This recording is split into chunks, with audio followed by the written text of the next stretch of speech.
Friends, welcome to రచ్చాస్ smart study circle. Friends, ఎవరైనా ఇంకా ఈ ఛానల్ను సబ్స్క్రైబ్ చేసుకున్నట్లయితే దయచేసి ఈ ఛానల్ను సబ్స్క్రైబ్ చేసుకోండి. ఈ వీడియోను మీ ఫ్రెండ్స్ అందరికీ షేర్ చేయండి, లైక్ చేయండి. ఫ్రెండ్స్, ఈరోజు ఈ వీడియోలో మనం పర్యావరణంకు సంబంధించి కొన్ని ముఖ్య అంశాలను ఈ వీడియోలో నేర్చుకుందాం. Okay, right. పర్యావరణంకు సంబంధించిన ముఖ్య అంశాలను ఈ వీడియోలో నేర్చుకుందాం. రైట్, ఈ వీడియోలో మనం ఏ అంశాలు నేర్చుకుందామో చూద్దాం. ఫస్ట్ జాబితా, అంటే జాబితా, కేంద్ర జాబితానా రాష్ట్ర జాబితానా ఆ అంశం. నెక్స్ట్ ఆర్టికల్స్, పర్యావరణకు సంబంధించిన భారత రాజ్యాంగంలో ఏ ఆర్టికల్స్ ఉన్నాయి. నెక్స్ట్ ప్రభుత్వ విధానాలు, గవర్నమెంట్ పాలసీస్ ఏమేమి ఉన్నాయి పర్యావరణకు సంబంధించి. అదేవిధంగా పర్యావరణానికి సంబంధించిన ఇంపార్టెంట్ డేట్స్, ముఖ్యమైన దినోత్సవాలు ఏంటి. అదేవిధంగా ముఖ్యమైన చట్టాలు, పర్యావరణానికి సంబంధించి ముఖ్యమైన చట్టాలు ఏమేమి ఉన్నాయి. అదేవిధంగా పర్యావరణ సదస్సులు ఏమేమి జరిగినాయి.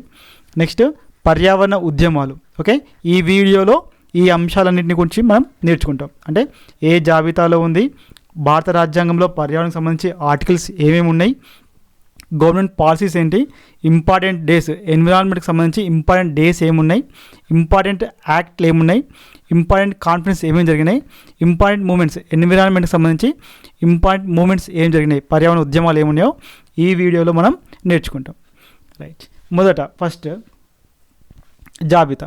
ఓకే ఫ్రెండ్స్, మనందరికీ తెలుసు కేంద్ర జాబితా, రాష్ట్ర జాబితా, ఉమ్మడి జాబితా. ఓకే, 3 జాబితాలు ఉంటాయి. కేంద్ర, రాష్ట్ర, ఉమ్మడి 3 జాబితాలు ఉంటాయి. ఓకే, మరి ఈ పర్యావరణం అనేది ఏ జాబితాలో ఉందంటే ఉమ్మడి జాబితాలో ఉంది. పర్యావరణం అనేది ఉమ్మడి జాబితాలో ఉంది. అయితే ఇది 42వ రాజ్యాంగ సవరణ, ఓకే, 1976 సంవత్సరంలో చేశారు. అంటే 1976 కంటే ముందు ఈ పర్యావరణం అనేది రాష్ట్రాల జాబితాలో ఉంది, రాష్ట్ర జాబితాలో ఉంది. అయితే 42వ రాజ్యాంగ సవరణ 1976 సంవత్సరంలో చేశారు. ఈ రాజ్యాంగ సవరణ ద్వారా పర్యావరణాన్ని ఉమ్మడి జాబితాలో చేర్చడం జరిగింది. అదేగాక ఈ 42వ రాజ్యాంగ సవరణ ద్వారా మొత్తం 5 అంశాలను రాష్ట్రాల జాబితా నుంచి తీసి ఉమ్మడి జాబితాలోకి మార్చారు. అవి ఒకటి విద్య, ఓకే, పర్యావరణం, నెక్స్ట్ జనాభా, నెక్స్ట్ తూనికలు కొలతలు, నెక్స్ట్ సామాజిక న్యాయం, పరిపాలన. ఈ 5 అంశాలను రాష్ట్ర జాబితా నుండి 1976 సంవత్సరంలో భారత రాజ్యాంగానికి 42వ రాజ్యాంగ సవరణ ద్వారా ఈ 5 అంశాలను మనం ఉమ్మడి జాబితాలోకి మార్చుకోవడం జరిగింది. Okay, right. Next articles. భారత రాజ్యాంగంలో పర్యావరణానికి సంబంధించి ఏమేమి ఆర్టికల్స్ ఉన్నాయి, ఎక్కడెక్కడ ఉన్నాయి. Okay, right. మనందరికీ తెలుసు ఫ్రెండ్స్, ఆదేశిక సూత్రాలు. భారత రాజ్యాంగంలో 4వ భాగంలో ఈ ఆదేశిక సూత్రాలు అనేటివి ఉన్నాయి. అందులో 48A, ఆర్టికల్ 48A అనేది ఎన్విరాన్మెంటల్ ప్రొటెక్షన్ మరియు వైల్డ్ లైఫ్ ప్రొటెక్షన్ గురించి చెప్తుంది. అంటే పర్యావరణ పరిరక్షణ, వన్యప్రాణి సంరక్షణ అనేది రాజ్యం యొక్క బాధ్యత అని చెప్పి ఈ ఆర్టికల్ 48Aలో సూచించడం జరిగింది. అదేవిధంగా ప్రాథమిక విధులలో, okay, 51A class G, okay, 51A class Gలో ఇది పర్యావరణ పరిరక్షణ, అంటే అటవీ పరిరక్షణ అనేది పౌరుని యొక్క, భారత పౌరుని యొక్క ప్రాథమిక విధిగా ఇందులో సూచించడం జరిగింది. ఓకేనా. ఆదేశిక సూత్రాలు అయితేనేమో ఆర్టికల్ 48A పర్యావరణం గురించి తెలుపుతుంది. ఓకే, పర్యావరణ పరిరక్షణ, వన్యప్రాణి సంరక్షణ రాజ్యం యొక్క బాధ్యత అని చెప్పేది ఆర్టికల్ 48A. అదేవిధంగా పర్యావరణ పరిరక్షణ అనేది ప్రతి పౌరుని యొక్క ప్రాథమిక విధి అని చెప్పేది 51A క్లాస్ G. ఓకే, ఇది ప్రాథమిక విధుల్లో ఉంది. నెక్స్ట్ ముఖ్యమైన పర్యావరణ దినోత్సవాలు. ఫ్రెండ్స్, ముఖ్యమైన పర్యావరణ దినోత్సవాలు. ఓకే, జాతీయ అటవీ దినోత్సవం మార్చ్ 21. జాతీయ అటవీ దినోత్సవం మార్చ్ 21న జరుపుకుంటాం. రైట్. జాతీయ పర్యావరణ దినోత్సవం జూన్ 5. జాతీయ పర్యావరణ దినోత్సవం జూన్ 5న చేసుకుంటాం. నెక్స్ట్ జాతీయ పర్యావరణ పరిరక్షణ దినం జూన్ 30న జరుపుకుంటారు. నెక్స్ట్ అంతర్జాతీయ జీవ వైవిధ్య దినం మే 22. నెక్స్ట్ జాతీయ కాలుష్య నివారణ దినం డిసెంబర్ 2. ప్రపంచ ఓజోన్ దినోత్సవం సెప్టెంబర్ 16. ఓకే. అంతర్జాతీయ ఏనుగుల దినోత్సవం ఆగస్ట్ 12. నెక్స్ట్ అంతర్జాతీయ పులుల దినోత్సవం జూలై 29. ఓకే ఫ్రెండ్స్, ఇవి పర్యావరణానికి సంబంధించి కొన్ని ఇంపార్టెంట్ డేట్స్ మనం బాగా గుర్తుంచుకోవాలి. Okay. National forest day March 21. National environment day June 5. National environment protection day June 30. International biodiversity day May 22. International pollution protection prevention day okay December 2. Okay. World ozone day September 16. International elephant day August 12. International tigers day July 29. ఓకేనా. ఇవి ముఖ్యమైన పర్యావరణ దినోత్సవాలు, మనం compulsory గుర్తుంచుకోవాల్సినవి. ఇవి మాత్రం బాగా గుర్తుంచుకోవాల్సినవి. Right. Next earth day ధరిత్రి దినోత్సవం April 22. Earth day April 22. Next ముఖ్యమైన పర్యావరణ చట్టాలు. రైట్. భారత అటవీ చట్టం. ఇది 1927వ సంవత్సరంలో చేయడం జరిగింది. 1927లో అంటే బ్రిటిష్ కాలంలో ఈ చట్టం చేయడం జరిగింది. ఎప్పుడు? 1927. ఈ చట్టం ప్రకారం భారతదేశంలో అడవులు 3 రకాలుగా వర్గీకరించారు. ఒకటి reserve forest, protected forest, village forest అని 3 రకాలుగా ఈ చట్టాన్ని ప్రకారం అడవులను వర్గీకరించడం జరిగింది. ఏంటంటే reserve forest, protect forest, okay, village forest. Okay, 3 types ఫారెస్ట్ను 3 టైప్స్గా డివైడ్ చేయడం జరిగింది. అయితే ఇక్కడ అడవుల మీద పూర్తి అధికారాన్ని ప్రభుత్వానికి ఇవ్వడం జరిగింది ఈ చట్టంలో. ఓకే, అంటే గిరిజనులు అటవీ ఉత్పత్తులను వాడడం కానీ వాటిని అమ్మడం కానీ ఇక్కడ పూర్తి నిషిద్ధం. Okay, right. నెక్స్ట్ వన్యప్రాణి సంరక్షణ చట్టం. ఓకే, వన్యప్రాణి సంరక్షణ చట్టం wild life protection act 1972. Wild life protection act 1972. ఈ యాక్ట్లో మొత్తం 6 షెడ్యూల్స్ ఉంటాయి. అందులో మొదటి షెడ్యూల్ ఏంటంటే అంతరించిపోతున్నటువంటి జీవజాలం అంటే జంతువులను ఓకే ఆ జాబితాను ఇందులో చేర్చడం జరిగింది. ఫస్ట్ షెడ్యూల్లో ఉంటుంది.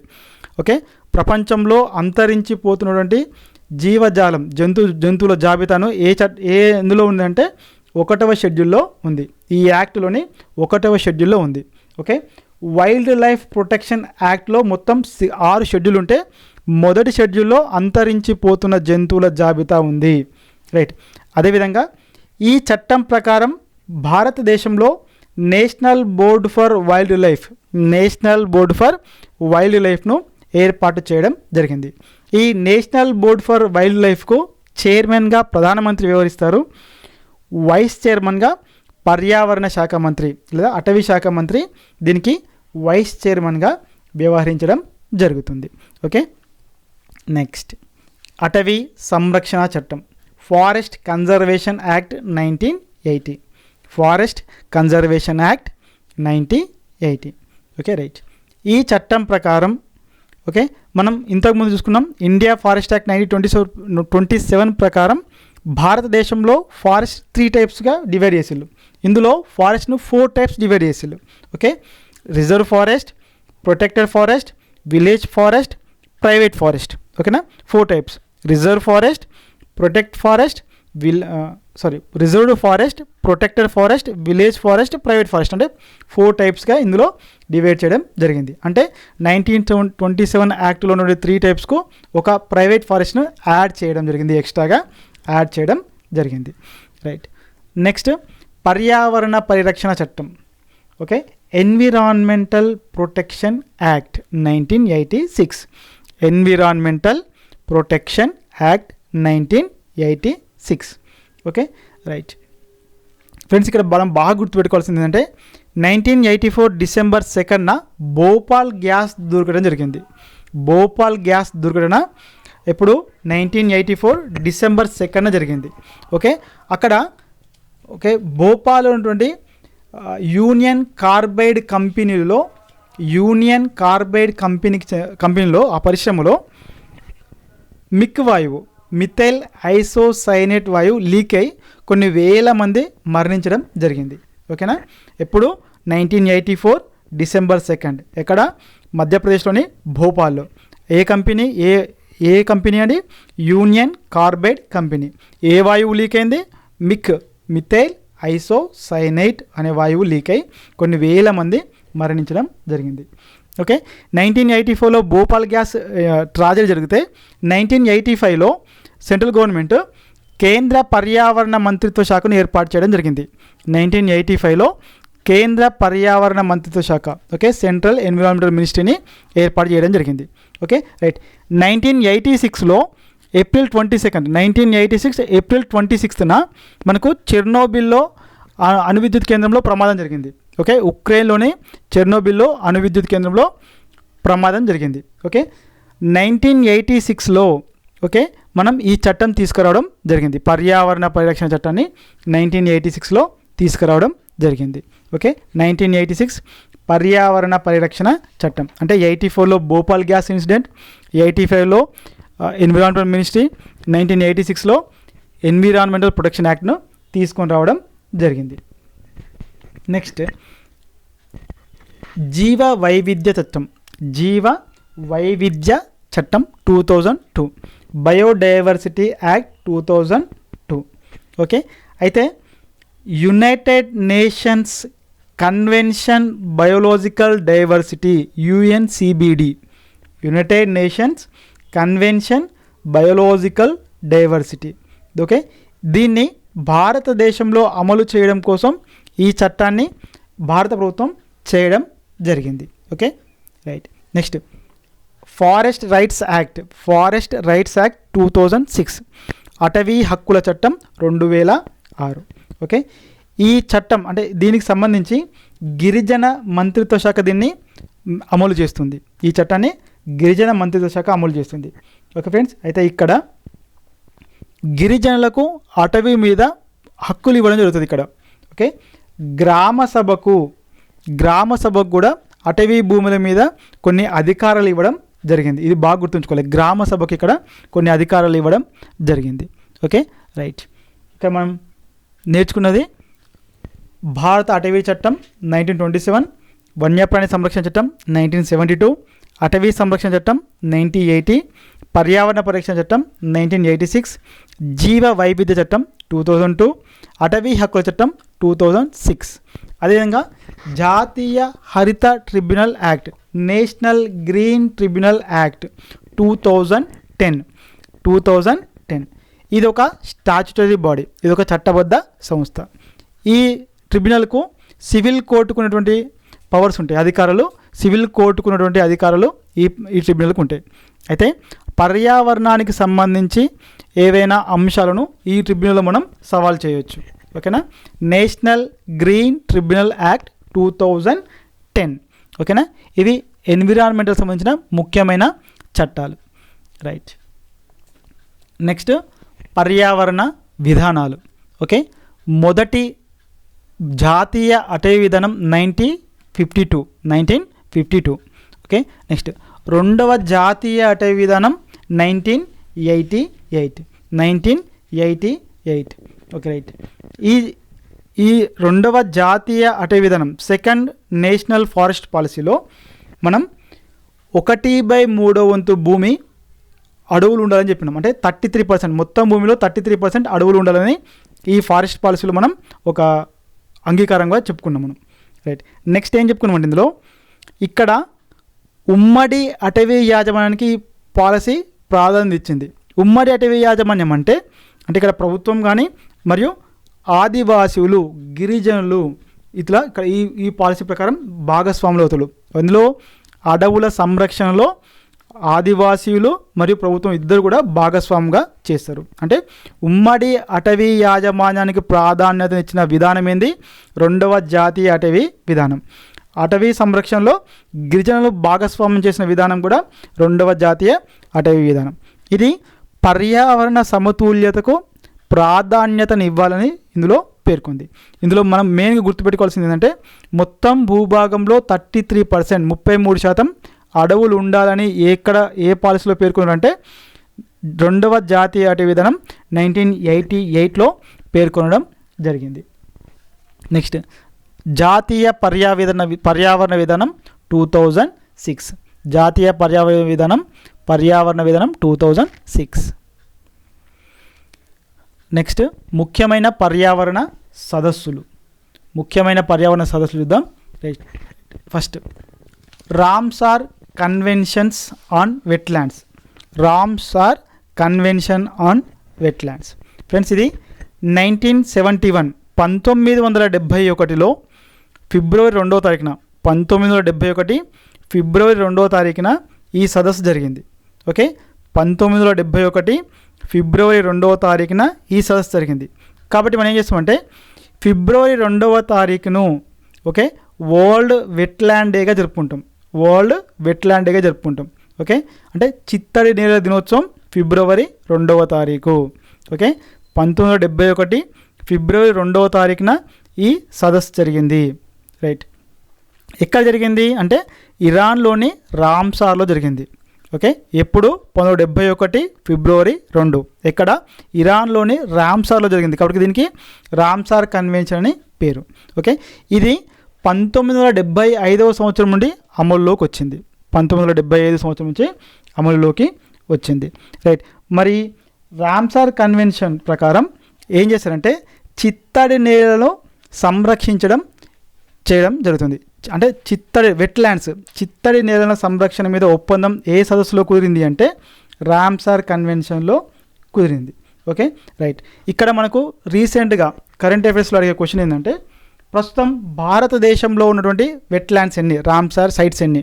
ఓకే, ప్రస్తుతం భారతదేశంలో ఉన్నటువంటి రామ్సార్ సైట్స్ ఎన్ని అంటే 64 సైట్స్ ఉన్నాయి. రామ్సార్ సైట్స్ ఎన్ని ఉన్నాయి?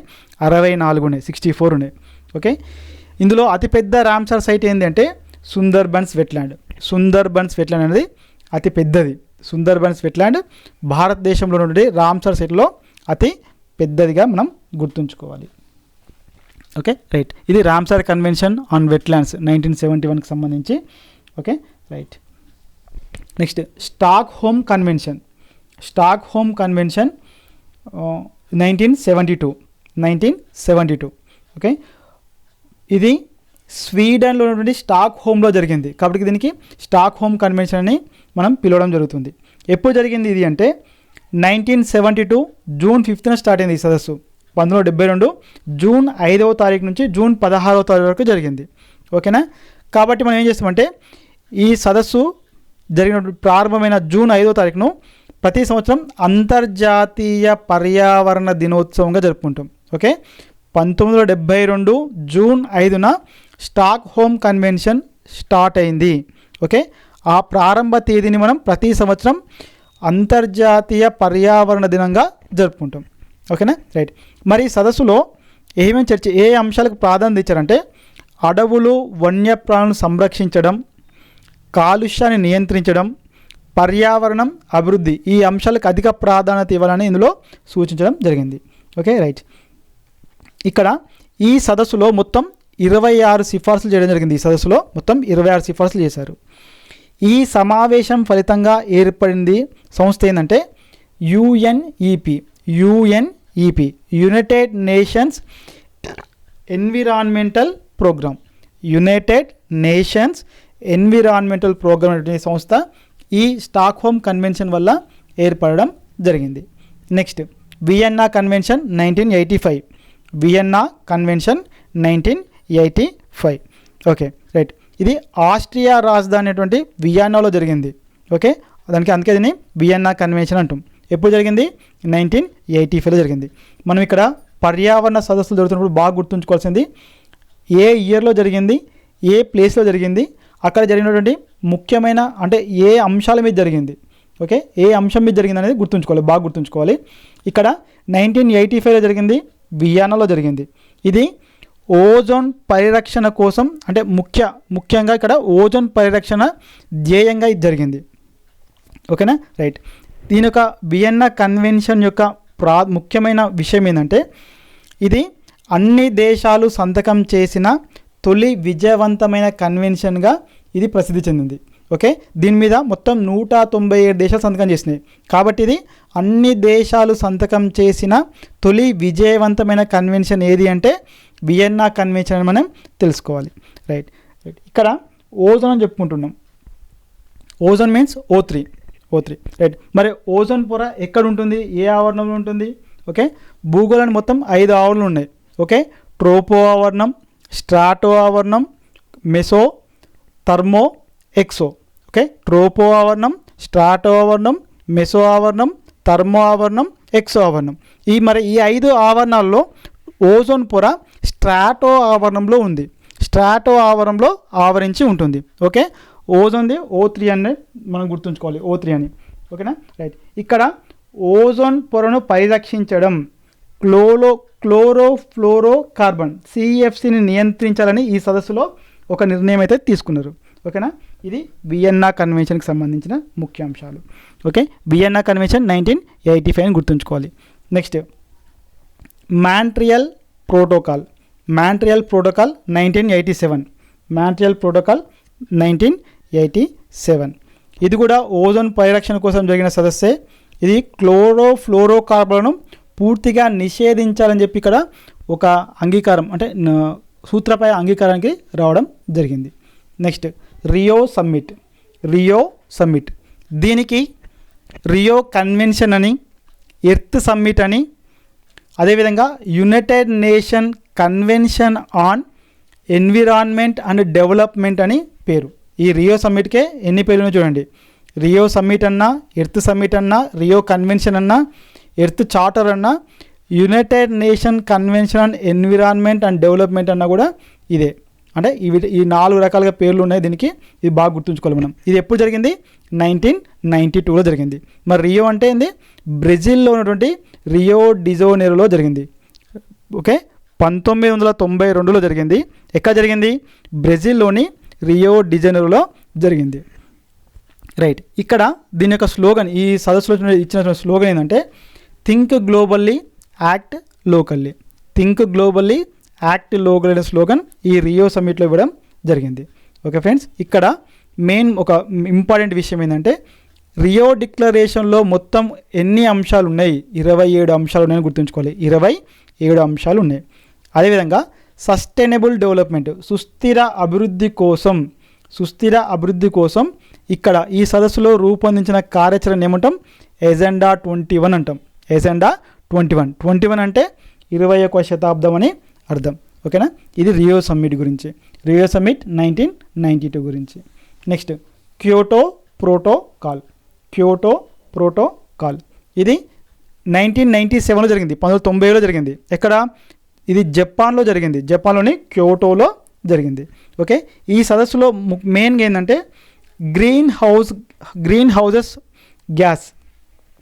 హౌస్ గ్యాసెస్ను అంటే హరిత వాయువులను ఇక్కడ 2012 నాటికి ఓకే కనీసం అంటే 5% తగ్గించుకోవాలని, అప్పటి వరకు ఉన్న దానికంటే 5%ను 2012 సంవత్సరం నాటికి తగ్గించుకోవాలని ఒక లక్ష్యంగా ఇక్కడ నిర్ణయించుకోవడం జరిగింది. ఇందులో ఒక క్యోటో ప్రోటోకాల్ 1997లో ఇది నిర్ణయించుకున్నారు. నెక్స్ట్ ప్యారిస్ సదస్సు ఓకే 2015.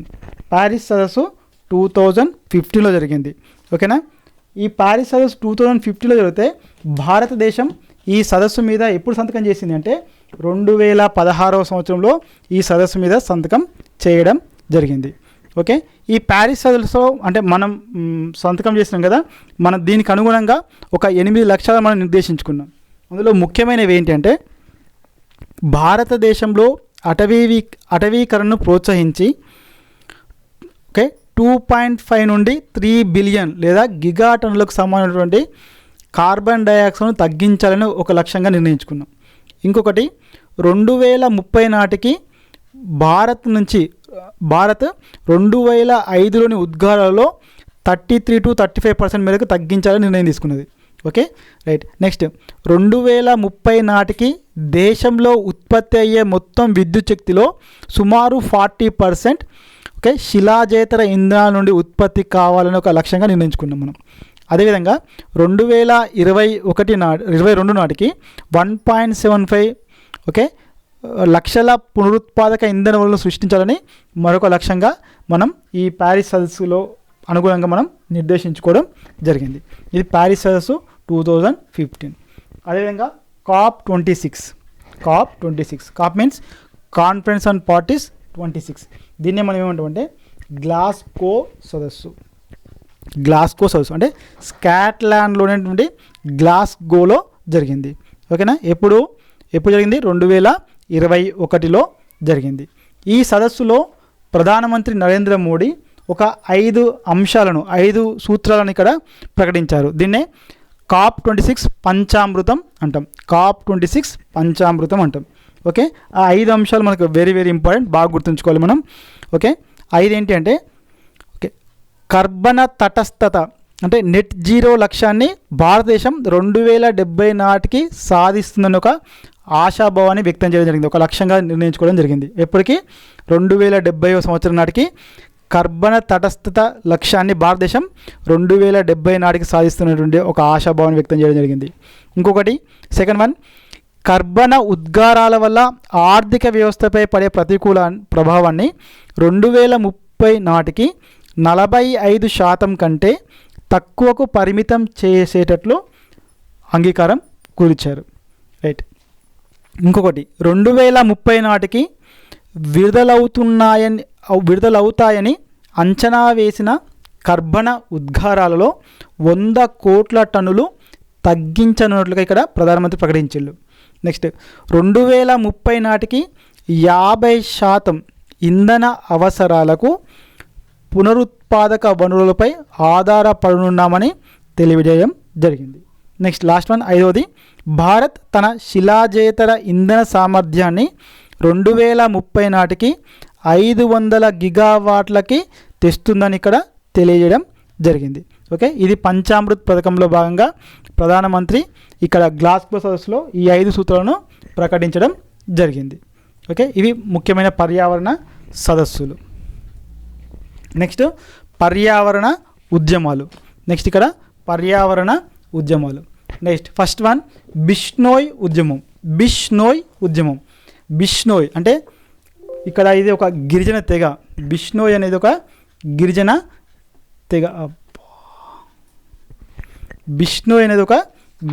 తెగ. Okay right. ఇక్కడ బీష్ నోయ్ అంటే బీస్ అంటే 20, నోయ్ అంటే 9, అంటే మొత్తం 29 అని అర్థం. అంటే ఏంటిది? ఇక్కడ ఈ బిష్నోయ్ తెగకు ఆరాధ్య దేవునటువంటి గురు జంబేశ్వర్ మొత్తం 29 సూత్రాలను వీళ్ళకు ఇవ్వడం జరిగింది. 29 సూత్రాలను వీళ్ళు ఆచరిస్తారు, అందుకే ఈ తెగను బిష్నోయ్ తెగ అంటారు. ఓకే, గురు జంబేశ్వర్ ప్రబోధించిన 29 సూత్రాలను వీళ్ళు పాటిస్తారు కాబట్టి ఈ తెగను బిష్నోయ్ తెగ అని పిలవడం జరుగుతుంది. బీస్ అంటే 20, నోయ్ అంటే 9 అని అర్థం. మరి వీళ్ళు ఎక్కడ ఉంటారంటే రాజస్థాన్ ఎడారిలో వీళ్ళు కనబడతారు. ఓకేనా, రైట్. మరి ఇక్కడ బిష్నోయ్ ఉద్యమం ఎందుకు వచ్చింది అంటే ఇక్కడ చెట్లు నరకడానికి వెళ్ళినప్పుడు వీళ్ళు ఏం చేస్తారంటే అమృతాదేవి నాయకత్వంలో ఇక్కడ వీళ్ళు పెద్ద ఎత్తున చెట్ల నరకడాన్ని అడ్డుకుంటారు. ఎందుకు అంటే వీళ్ళ యొక్క పవిత్ర వృక్షం కేజ్రీ, ఓకే, పవిత్ర జింక కృష్ణ జింక. ఓకే, వీళ్ళు అంటే తన యొక్క గురువు జంబేశ్వర్ యొక్క సూత్రాలను పాటించాలి కాబట్టి వీళ్ళు అంటే గిరిజన నియమాలను పాటిస్తూ ఉంటారు. ఓకే, వీళ్ళు కేజ్రీ వృక్షాలను నరకడానికి వచ్చినప్పుడు వీళ్ళు దాన్ని హత్తుకొని దాన్ని అడవులను నరకకుండా వీళ్ళు అడ్డుకుంటారు. ఓకే, అంటే హద్దుకోవడం అనేది చిప్కో మూమెంట్కు అదేవిధంగా దీనికి మనకు నాందిగా అంటే ఇది మోడల్గా ఉంది. Okay right. ఇక్కడ బాగా గుర్తుంచుకోవాలి, బిష్నోయ్ ఉద్యమం ఎప్పుడు జరిగింది? 1730లో జరిగింది, 1730లో జరిగింది. బిష్నోయ్ ఉద్యమం 1730లో జరిగింది. ఒకటి రైట్. బిష్నోయ్ అంటే ఒక గిరిజన తెగ, ఇది రాజస్థాన్లో ఉంటారు. బిష్నోయ్ అంటే అర్థం 29 అని అర్థం. అంటే గురు జంబేశ్వర్ ప్రబోధించిన 29 నియమాలను పాటిస్తారు కాబట్టి వీళ్ళను బిష్నోయ్ అంటారు. ఓకే, బిష్నోయ్ ఉద్యమం ఎందుకు జరిగింది అంటే కేజ్రీ వృక్షాలను నరికివేతకు వ్యతిరేకంగా జరిగింది. ఓకే, ఎవరి నాయకత్వం జరిగింది? అమృతాదేవి నాయకత్వంలో ఈ ఉద్యమం జరిగింది. ఓకే, ఇది బిష్నోయ్ ఉద్యమం గురించి. Next Chipko moment. చిప్కో ఉద్యమం. చిప్కో మూమెంట్. చిప్కో ఉద్యమం ఎప్పుడు జరిగింది అంటే 1973లో జరిగింది. 1973లో జరిగింది. చిప్కో అంటే టు హగ్, అంటే హత్తుకోవడం అని అర్థం. చిప్కో అంటే హత్తుకోవడం అని అర్థం. ఈ చిప్కో మూమెంట్ ఎవరి నాయకత్వం జరిగిందంటే సుందర్లాల్ బహుగుణ, చండీ ప్రసాద్ భట్, ఓకే, గౌరీదేవి ఈ ఉద్యమానికి నాయకత్వం వహించులు. చిప్కో ఉద్యమానికి నాయకత్వం వహించింది ఎవరు అంటే సుందర్లాల్ బహుగుణ, చండీ ప్రసాద్ భట్, గౌరీ దేవి. ఓకేనా, రైట్. ఇది ఎక్కడ జరిగింది అంటే ఉత్తరాఖండ్లో ఉన్నటువంటి ఉత్తరాఖండ్ రాష్ట్రంలోని చమేలి జిల్లాలో, ఉత్తరాఖండ్ రాష్ట్రంలోని చమేలి జిల్లాలో ఇది జరిగింది. ఇక్కడ ఏం జరుగుతుందంటే ఇక్కడ చెట్లను నరకానికి వెళ్ళినప్పుడు వీళ్ళు చెట్లను హత్తుకొని చెట్లను నరకకుండా అడ్డుకున్నారు. ఓకేనా, రైట్. ఈ చిప్కో మూమెంట్ మీద వచ్చినటువంటి అవార్డు ఏంటంటే చిప్కో మూమెంట్కు ఒక అవార్డు వచ్చింది. అదేంటంటే రైట్ లైవ్లీహుడ్ అవార్డ్. స్వీడన్ వాళ్ళు ఇచ్చిళ్ళు right livelihood award. Okay, right.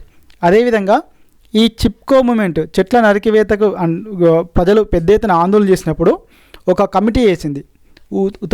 Uttarakhand government ఒక కమిటీ వేసింది ఉత్తరప్రదేశ్ మూమెంట్. అది కమిటీ పేరు ఏంటంటే హేమావతి నందన్ బహుగుణ కమిటీ.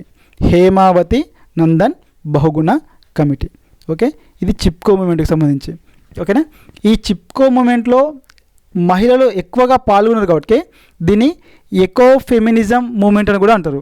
ఓకే, మహిళలు ఎక్కువగా పాల్గొనడం వల్ల ఈ చిప్కో మూమెంట్ను ఎకో ఫెమినిజం మూమెంట్ అని కూడా పిలవడం జరుగుతుంది. Next Silent Valley movement. Silent Valley movement. Silent Valley ఉద్యమం ఇది 1973లో జరిగింది. సైలెంట్ వ్యాలీ ఉద్యమం ఎక్కడ ఉంది? కేరళలోని పాలక్కడ్ జిల్లాలో ఉంది. కేరళలోని పాలక్కడ్ జిల్లాలో ఉంది. ఓకే, పెరియార్ నదికి ఉపనది నుండి కుంతి పూజ నది పైన సైలెంట్ వ్యాలీ ఉంటుంది. అక్కడ ఒక జల విద్యుత్ కేంద్రం కట్టాలని గవర్నమెంట్ ప్లాన్ చేస్తుంది. దానికి వ్యతిరేకంగా కేఎస్ఎస్పి కేరళ శాస్త్ర సాహిత్య పరిషత్ ఆధ్వర్యంలో పెద్ద ఎత్తున ఇక్కడ ప్రజలు ఆందోళన చేస్తారు. ఈ ఆందోళనలకు బర్డ్స్మ్యాన్ ఆఫ్ ఇండియా, ఓకే, ప్రముఖ ఆర్నిథాలజిస్ట్ సలీం అలీ, ఓకే, భారత హరిత విప్లవ పితామహుడు ఎంఎస్ స్వామినాథన్, ఓకే, ఇట్లా మిగతా కొంతమంది నాయకులు కూడా దీనికి మద్దతు ఇస్తారు. ఎందుకు ఇక్కడ వీళ్ళు మద్దతు ఇస్తారు అంటే ఇక్కడ సైలెంట్ వ్యాలీలో కొన్ని విభిన్న జాతులు ఉండే జంతు జీవజాలం ఉండే. ఓకే, ముఖ్యంగా అంతరించిపోయే తెగ సింహం తోక గల కోతి లయన్ టైల్డ్ మస్కీ ఇక్కడ ఉంది. ఓకే, వాటిని రక్షించాలన్నా కూడా ఇక్కడ ఇటువంటి ప్రాజెక్ట్ ఉండకూడదని పెద్ద ఎత్తున ఆందోళన చేయడం జరిగింది. ఓకేనా, రైట్. దీని మీద కమిటీ వేస్తుంది గవర్నమెంట్. ఆ కమిటీ ఏంటంటే మీనన్ కమిటీ, ఎంజికే మీనన్ కమిటీ. ఈ కమిటీ రిపోర్ట్ ప్రకారం ఏం చేసింది? ఆ ప్రాజెక్టు రద్దు చేసి, అంటే ఆ కొన్ని 240 మెగావాట్ల జల విద్యుత్ కేంద్రం నిర్మించడం ఆపివేసి సైలెంట్ వ్యాలీ నేషనల్ పార్క్ను 1985లో ఏర్పాటు చేయడం జరిగింది. Okay, right. Next Appiko movement. Appiko movement 1983లో జరిగింది. 1983లో జరిగింది. ఇది కర్ణాటక రాష్ట్రంలోని కలాసే కుడూర్గార్ అనేటువంటి ప్లేస్లో జరిగింది ఇది. ఓకే, అప్పికో అంటే కన్నడ భాషలో హద్దుకోవడం అని అర్థం. Okay, right. ఎప్పుడు జరిగింది? 1983లో జరిగింది. ఎక్కడ? కర్ణాటకలో జరిగింది. దీనికి నాయకత్వం వహించింది ఎవరంటే పాండురంగ హెగ్డే. ఈ అప్పికో మూమెంట్ యొక్క స్లోగన్ ఏంటంటే save grow rational use. Save grow rational use. ఓకేనా, ఇది అప్పికో మూమెంట్. ఓకే, అప్పికో ఉద్యమం గురించి. Next Narmada Bachao Andolan 1985.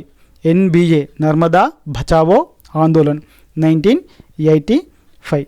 Okay, right. ఇది భారతదేశంలో ఉన్నటువంటి అతిపెద్ద విజయవంతమైన పర్యావరణ ఉద్యమం. ఓకే, ఎందుకు జరిగింది ఇది అంటే నర్మదా నది మీద కొన్ని ఆనకట్టలు నిర్మిస్తుంటారు.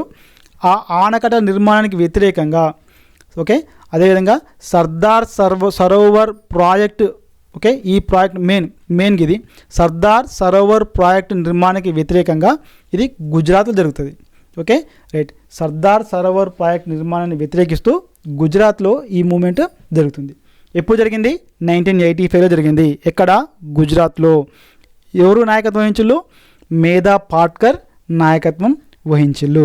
మేధా పాట్కర్ నాయకత్వం వహించడం జరిగింది. అదేవిధంగా ఇక్కడ మనం బాగా గుర్తుంచుకోవాలి, 2020 నాటికి ఈ నర్మదా బచావో మూమెంట్కు 35 ఇయర్స్ కంప్లీట్ అయినాయి.